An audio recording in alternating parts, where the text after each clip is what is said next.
With the 2023 general elections inching closer by the day, discussions are ongoing as regards who is qualified to move the nation forward. While ethno-religious considerations have often been a factor of determining the choices of some Nigerians, the country have suffered from the consequences of bad leadership. How should Nigerians engage politicians as campaigns for the 2023 general elections begin in a few weeks? That will be our focus on Dateline today. I am Ayuba Ilya. Thank you for joining.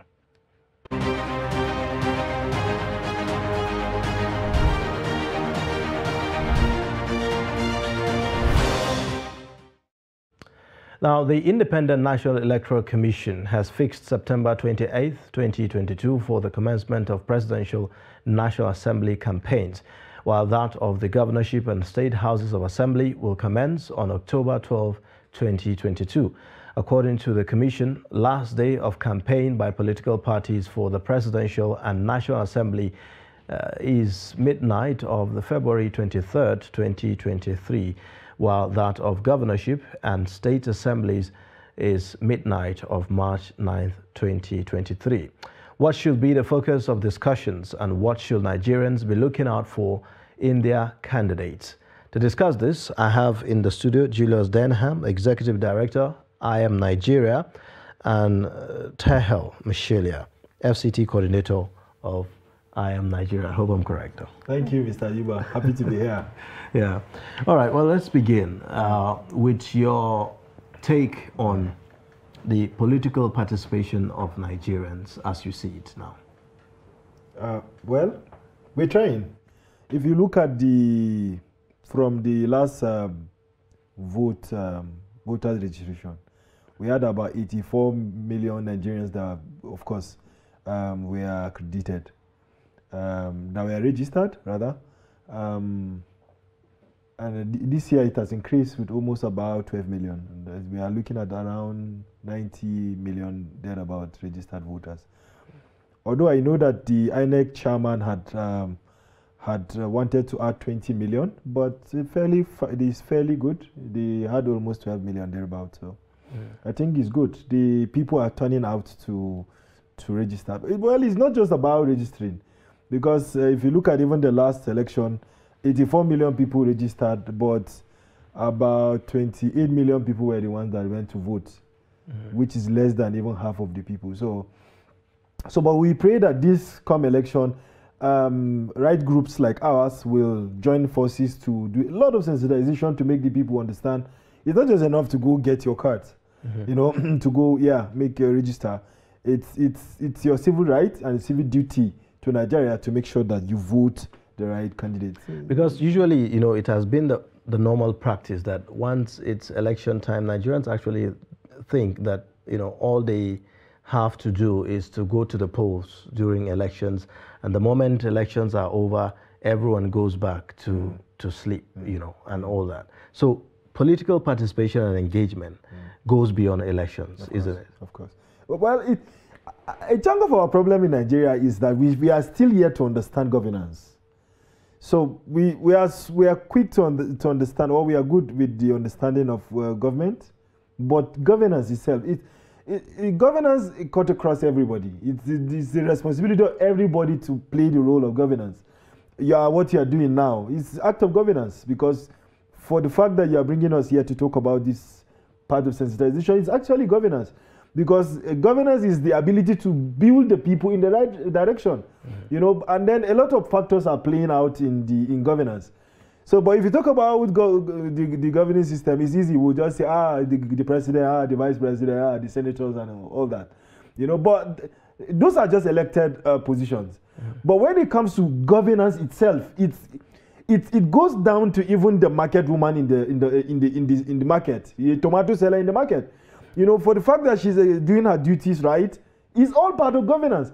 So imagine if one of the days the market women decide that they are not going to sell tomatoes anymore, and they will not go to the farms to buy the tomatoes. So, Mr. Ayuba, you have to go to the farm. I could just imagine how far the farms are to go buy tomatoes for madam to make you stew.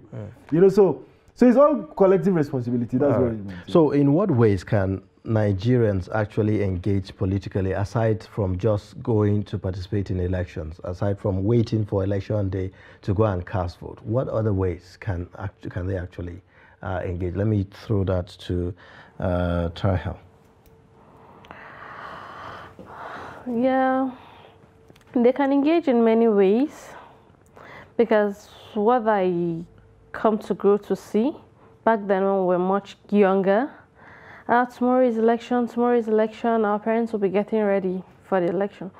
But nowadays, I see most people sell their elections, so they sell their votes, sorry. I think they should do it in many ways. We should not sell our votes any longer. And with the new electoral act that is coming up, I think it's much more better for us. Instead of we selling our votes for just 500 naira, 1,000, 5,000, it won't help us at all in Nigeria. We just have to tighten up and buckle our belt. But unfortunately, that's where we found ourselves, isn't it? That's where we are now. Money politics is, very dominant in our political processes. If you look at the previous elections, off-cycle elections that were conducted, you could see how money played a role. In fact, even the party primaries that that were held, Shamefully. you could see the issue of delegates and everything. So how do we deal with that in changing the narratives? Well, you see, I think most of the problems we are faced now is our fathers. Well, the delegates, most of them are our fathers. And then you don't expect that your children will do other than what they see their parents do. And then, it's sad. But I thank God, really, for this new electoral act that clearly states that to buy vote, to sell vote is now a crime and is punishable by law. If they are caught buying or selling vote, is between a year and 3 years. It has always been a crime. It has always been punishable by law. But it's like an oversight. People do it openly. Okay. Let's even look at it like this. Osun State election, a lot of them sold their vote for 10,000, and they were proud. They were flaunting their 10,000 as they were walking. Okay. When something is slated or is clear that this is a crime, anybody that you see do it and celebrate it will only mean that he does not know that is a crime, and that crime is punishable. Because of course, part of the thing is either you go for 3 years imprisonment or you pay 500,000 naira bail. Now, well, they don't even know that that's in the crime in the first place. So it now goes back to right groups that will have to now start doing sensitization, make the people understand that this actually is a crime. Well, quite a number of people were arrested from this Osun State and Ekiti election. And I think some of them have already started being prosecuted and all that. So what I'm looking at is this. Have you actually sat down to look at how much is the worth of your vote actually? Because those are the things we need to draw the minds of the people to. A lot of people do not, it's 10,000 is good, give me 10,000. But actually analyze this 10,000. Okay, let me try and make little analysis with this 10,000. Let's take the Osun election, right? Okay, so it's like this. If I give Mr. Ayuba 10,000, I said, okay, vote me. Because of course, I'm bad. For the fact that I'm paying you money to vote me, it already means that I have an ulterior motive. So now you collected my 10,000. What that means is that if I steal 100 trillion naira, you don't have the right to complain. Why? Because I paid you before I enter. You have collected your share of the money that I'm going to go steal. Yes, but a lot of excuse, or should I say, that we've heard is that there's a lot of poverty in the land. People are hungry. Well, it's selective responses. You call that selective responses. Why do I mean? Okay, I collect 10,000. How many bags of rice do you think your 10,000 can buy for you? I bought half a bag of rice some weeks ago. Well, I'm not married, so I have to go to the market and buy a half bag of rice. 19,800. A half bag of rice. So, but they give me 10,000, which means we are looking at maybe 5-6 tier of rice. If you are a married man, you will finish it within a period of a week. A week is over. But now you will be stuck with this menace for the next 4 years. All right. Have we even analyzed how much is that 10,000 actually, the actual cost of that vote? Let me try and break it down. Now, I pay you 10,000. Let's divide this 10,000 by the 4 years, which means that for every day you sold your future for 7 naira. Yes, because he's going to be there for the next 4 years. So if I take 10,000 and then I vote him, it means that I sold my vote for 7 naira for the next 4 years per day. If you take 1,000 and vote the wrong man, it means that you sold your vote for 0.45 kobo per day. So are you saying that I'm going to take 1,000 and I'll leverage the next 4 years and have to buy a bag of rice for 30,000? All right. Well, aside, vote buying, money politics, we've seen that certain narratives and certain sentiments come to play when Nigerians are making their choices of candidates. So, as we approach the 2023 general elections, what should be the guide for Nigerians? What should Nigerians be looking out for aside their primordial sentiments? Let me throw that to you. Oh, I think for we Nigerians, as I said earlier, we have to buckle our belts and look forward to credible leaders, honorable leaders, because we can choose honorable and they won't act honorable when they come on seats. Just as what Mr. Julius said, once we sell our vote for 10,000, that's 7 naira per day, and that 7 naira per day can't even feed 4 square meals. So we just have to buckle our belt, choose the right people, irrespective of the party, religion, ethnicity, and the rest. We just have to buckle our belts, vote the right people. We shouldn't sell our votes just for a penny. No. All right. So there's a responsibility that politicians should have.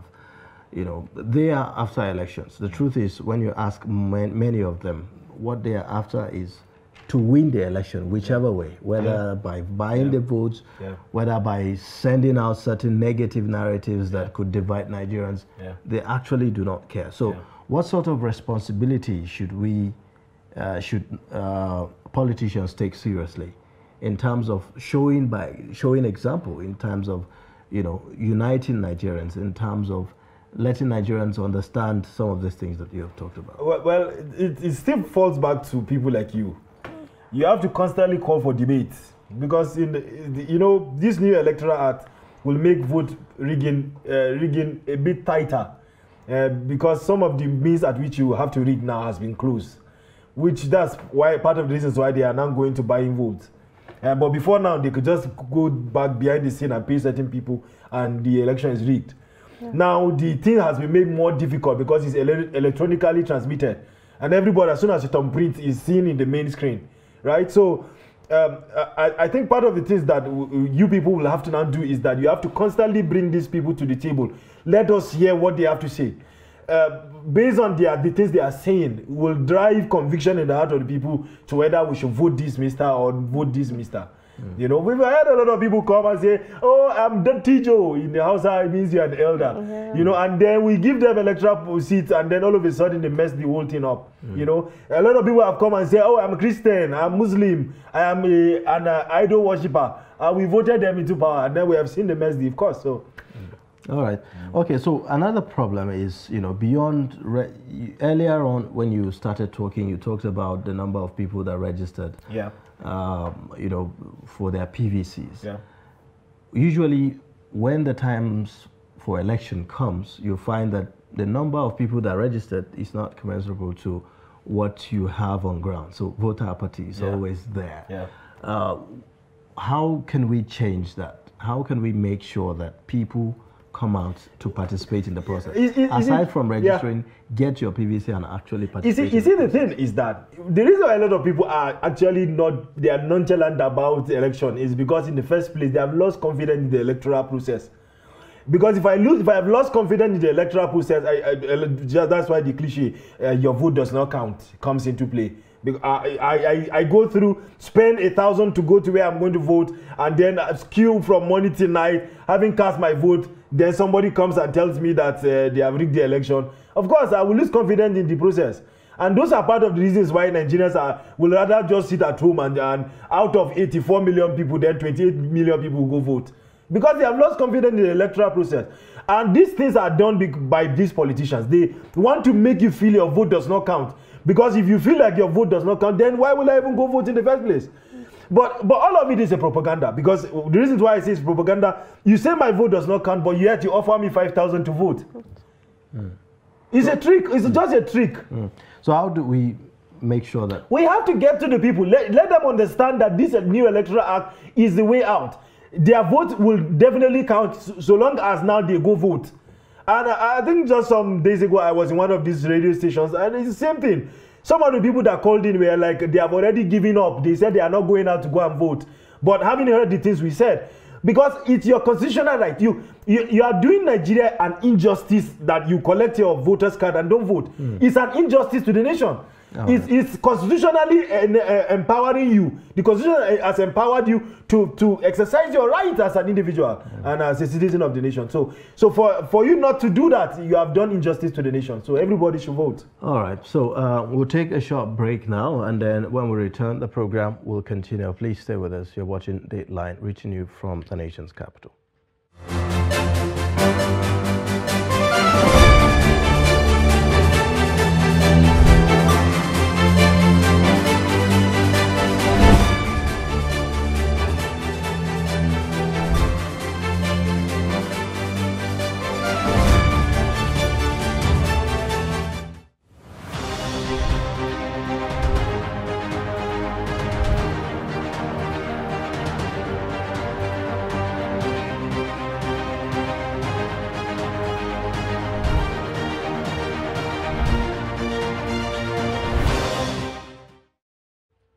All right, thank you for staying. If you are just joining, you're watching Dateline, reaching you live from the nation's capital in Abuja. I have in the studio Julius Denham, Executive Director, I Am Nigeria, and Tahel Michelia, FCT Coordinator of I Am Nigeria. Basically looking at what Nigerians should be looking out for in the coming 2023 general elections. So yes, let's talk about, issue, like we were saying before the break, issues of, voter apathy. One of the reasons why sometimes people feel reluctant to participate in the process is because of violence, in the process. What can we do to checkmate the cases of violence in our electoral processes? Fathers, every nation is built on families. The smallest unit of the nation is the family, and that's the startup point. All of these people that have got to the point that they become this crazy for monies to, and endanger other people on the grounds of certain ideology or certain funds, go back. We have to go back to the family setting. Fathers and mothers must have to raise their children right. Now, it's as a result of a failed family system. That's why we are here where we are.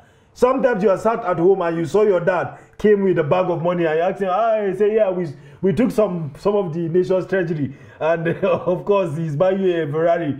You are thinking tomorrow I will not go steal from the nation's treasury. So it still goes back to the family setting. People are afraid to go, but parents must have to now go back to the board. They have to talk to their children. Whether you were part of the talks that did the last election, we are all suffering it now. You're at home, you cannot sleep with your two eyes because some people will come and fish you out, and you have to pay ransom for with millions of naira. So what I'm simply saying is that fathers, mothers, family settings, we have to go back to the board. We have to go home. We have to talk to our children, because eventually the rich man children do not follow with in this story. Is the downstream, the poor men children. And mostly the youth, isn't it? Yeah, of course the youth. Let's talk about the youth now, the role of the youth in this coming elections. What powers do the youth have, really, to change certain things in Nigeria? And let me give that to Tahel. Okay. I think the youth have to wake up and set their mind off violence. Because I think in each election, the masses always suffer.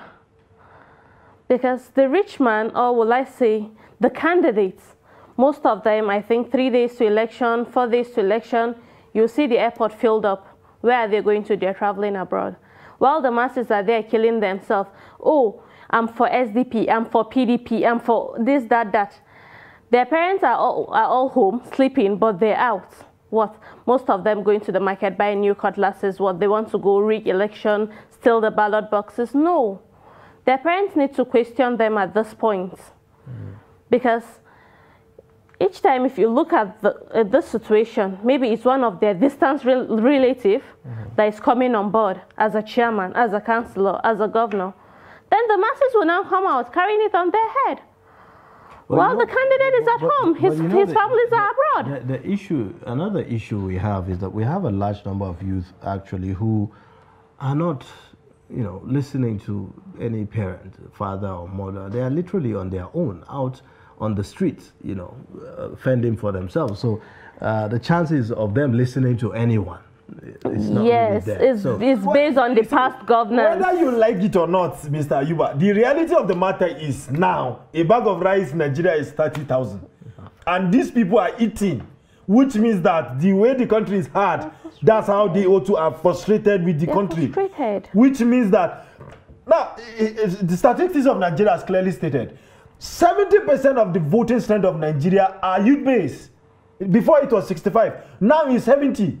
70% of the voting strength of Nigeria currently are young people. And it will shock you that from 1960 to now, we have not democratically elected a youth. From 1960. Most of the young people that have ruled Nigeria before are military. So what are we saying in essence? Well, I will have to bring us back to the answers and whatever. When the youth woke up and said that we want this change, we want this change. Wasn't it changed? It was changed. What am I saying in essence? This idea that, let's just have it, is the reason why we are here as a nation. In other nations of the world, if the cost of bread rise with just 100 naira, the whole nation will go on strike. Of course. So what am I simply saying? This is a democratical elected nation, which means that there are things that have to be put in place. But the problem is that here in Nigeria, we don't even know our rights. Recently, we conducted a research. In that research, 95% of Nigerians have never held the constitution of Nigeria like this. 95%. So if you in a nation that we have 200 million people, you say 95% have never seen the constitution of the nation, you're expecting the nation will be right? It cannot be so. Recently, I was with one of the senators, and then he was telling me, he said, Mr. Denham, let me tell the truth. We have to get to the point whereby we make the reading of the constitution a mandatory in schools. It's part of the reasons that in our organization in Nigeria, what we do is that we started a constitution reading club. And the essence of the constitution reading club, we understand, is simple. As a Christian, you want to know about God. What you read is the Bible. As a Muslim, you want to know about Allah. You read the Quran. Right. As citizens of Nigeria, what you need is the constitution. And the constitution of Nigeria is just 165 pages, which means in 2 days I should be able to be done. But again, where do you leave the issue of massive out-of-school, the high number of out-of-school children and a high number of people who cannot read and write in Nigeria? One has to be literate to be able to even read the constitution. But the constitution itself has clearly stated that education is free. It's supposed to be free. It's in the constitution of Nigeria. But the reason why we cannot have it is because the people have not woke up to make demands. Yeah, it's free, but you really cannot demand for it, isn't it? It's not one of those rights that you can actually press, like going through the courts. What lawyers call. You really cannot make a demand. You can. The problem is that we don't know that we can press. How do you do? I remember not long, somebody sued MTN that they took 15 naira from his account. Yeah, but you can't do that with the issues of free education. You can take the government to the court. That part of the constitution is not what you can actually take the government to the court for. You see, the constitution of Nigeria is clear. If the constitution of Nigeria say A plus B is C, that's how it is. contrary to say that it's A plus D is because it's already you are contravening the constitution of the nation. I know that lawyers have a term they call non-judicial or something like that. That seems to suggest that certain rights, you know, are more like it's at the perils of the government, right? It's yes, it's a right, but at the same time, you really cannot. You know the sad part of this thing we are talking right now. Most of the people that set this pace now, that are setting this pace, are people that were funded or they went to school on the government scholarships. I remember recently I was in one of the meetings with one of the top guys in Nigeria, one of the ministers, and he was telling me that when he was young, he went to his university on government funds. He said the allowance they give him for the of course his allowance for the what do you call it, a semester, that he is enough for him to go to South Africa to see his girlfriend in South Africa. It's enough for him to lodge himself in the hotel. It's enough for him to come back to Nigeria, and his allowance is still remaining. He said that they give it every day. They give them half chicken. Well, we heard a lot of those stories, anyways. We heard that. The thing is that that's what I'm saying. We have not yet put demands on these same people. The same way they have enjoyed it. Well, unfortunately, because of time, we have to end the discussion. Thank you so much. You're quite passionate about Nigeria, and we hope that we'll be able to translate that same passion to other Nigerians. That we've come to the end of the program. Thank you for coming. Julius Denham, Executive Director. I'm Nigeria, and Tahel Michelia, FCT Coordinator. I'm Nigeria. Thank you so much. Thank you very much, sir. Yes. All right, with that, we've come to the end of the program. You can watch more via all our social media platforms. You can also watch us live on YouTube. My name is Ayuba Ilya. Join us next week for another time on the program. Bye for now.